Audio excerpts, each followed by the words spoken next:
midterm elections, Donald Trump held a press conference, a very lengthy press conference. And during the question and answer portion of this meeting with reporters, he sparred with Jim Acosta, a reporter from CNN who he has had many arguments with in the past.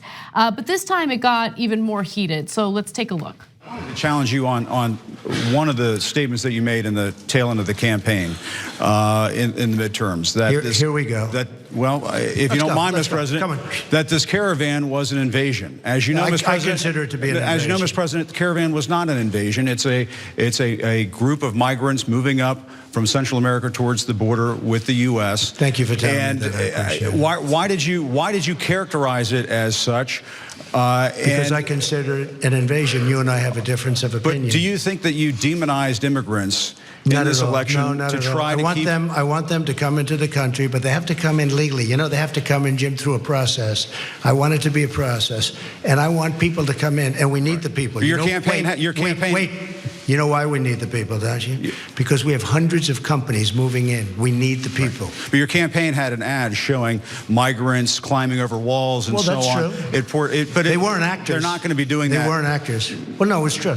Do you think they were actors? They weren't actors. They didn't come from Hollywood. Right. These were people. This was an actual, it happened a few days ago.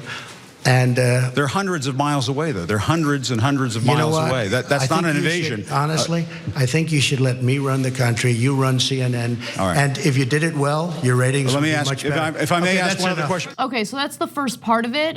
It gets a little more combative in just a minute.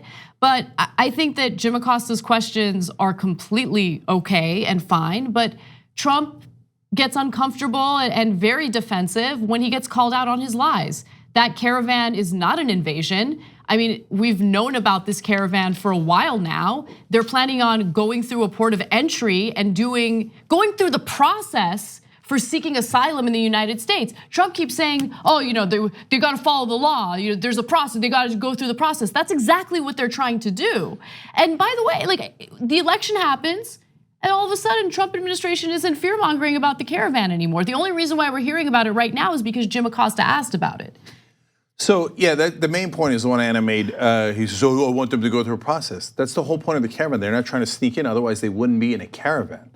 Okay, they would try to sneak in individually. They wouldn't be in a giant collection of people. They're going to a port of entry to seek asylum through the legal process.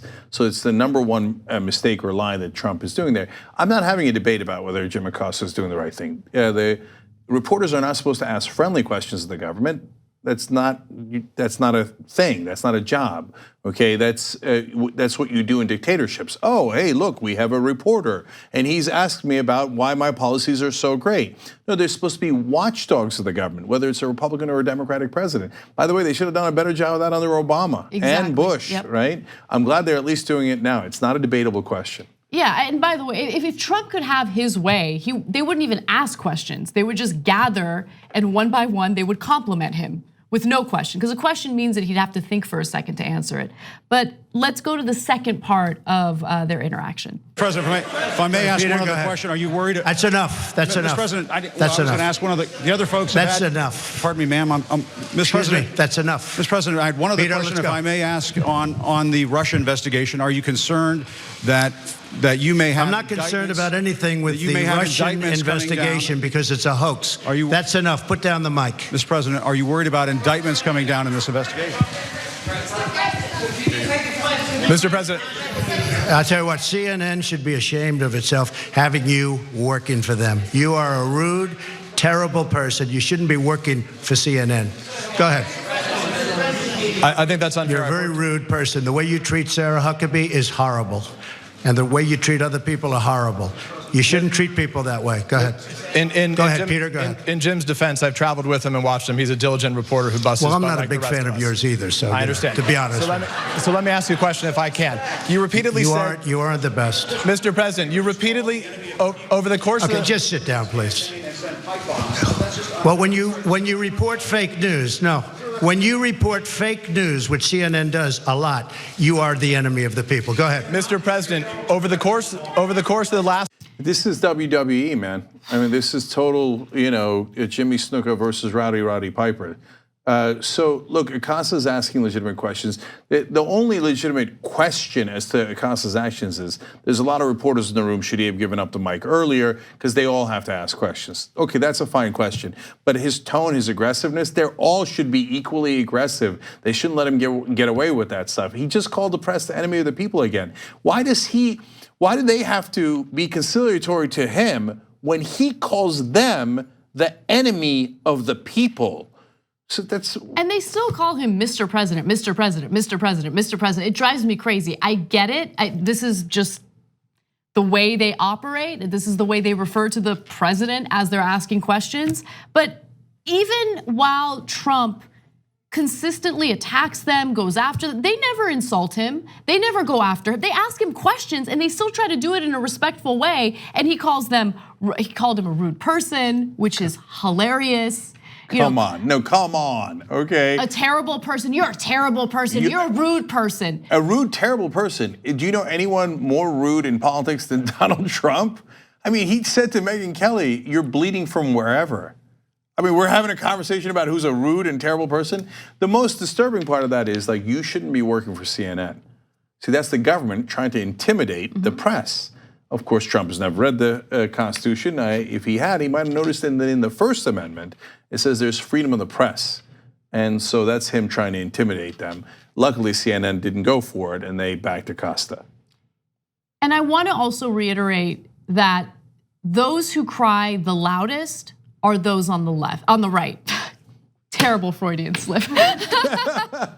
No, but seriously, how many times are we gonna hear Trump cry about the media being unfair to him? Every day, that's all we hear from him. Oh, the media in the back, oh, they won't report. Look at how big my crowd sizes are, but they won't report it. Oh, enemy of the people, they're so unfair to me. Oh, they're so hostile. Just relax. You are literally the most powerful person on this planet, and all you do is cry. I mean, he's so egotistical and so thin-skinned. And then Republicans or conservatives will turn around and point to people like us and be like, you guys are the snowflake. He's President Snowflake. Okay, didn't they have President Snow in the Hunger Games or something? Yeah, but that's what he is. Look, they think like Acosta is tough on him. So that's why they don't let us in the White House press room, because we'd ask questions loaded with facts and ask him to explain his inconsistencies and lies. And when he complained about it, my follow-up question would be, are you still crying? Totally. Okay. Totally. And what do you think he would do? Because he's a bully, right? And bullies he would continue crying. That's right. He's deeply insecure, as all bullies are. So the minute that you goad him in the same way, he'd be like, and then he'd look for a safe space somewhere. I would love just one opportunity. I know that I'd be kicked out and I'd never be allowed in there again, but just one opportunity to be in that press room, because I would handle it differently from Jim Acosta. He handled it like a professional. I would not, okay? I would immediately respond to him with first of all, the truth. Why are you crying is definitely something that I would ask. But more importantly, I would ask him, how are you calling me rude when you have called other countries S-hole countries, when you have talked about Megyn Kelly bleeding from wherever? You are a rude person. You went ahead and did apologetic press conferences for white supremacists who murdered an anti-white supremacist protester. You're the rude person, you're the terrible person. But that's not unprofessional, Anna. They should all be like that. No, that's aggressive watchdog journalism is something we have missed in this country for a long, long time. When you get a little taste of it with Jim Acosta, a lot of people are like, whoa, wait, is that out of bounds? No, he's the only one in bounds. It's a perfectly good question to ask him. Mr. President, when you said that there were good people on both sides, could you name us the one person who you thought was a good person chanting, "The Jews will not replace us"? Perfect. That is a perfect question. I don't even think that's even close to unprofessional. But I would get unprofessional. I don't know exactly how, but it would happen because I can't stand there and call him Mr. President while he's calling me the enemy of the people, while he's directing violence in my direction, which he does toward the media all the time, simply because they do their jobs and they hold him accountable, kind of. Yeah, last thing is, look guys, you don't let him normalize outrageous things like calling the press the enemy of the people and directing violence towards you. So yes, your questions should be increasingly more aggressive, not less aggressive.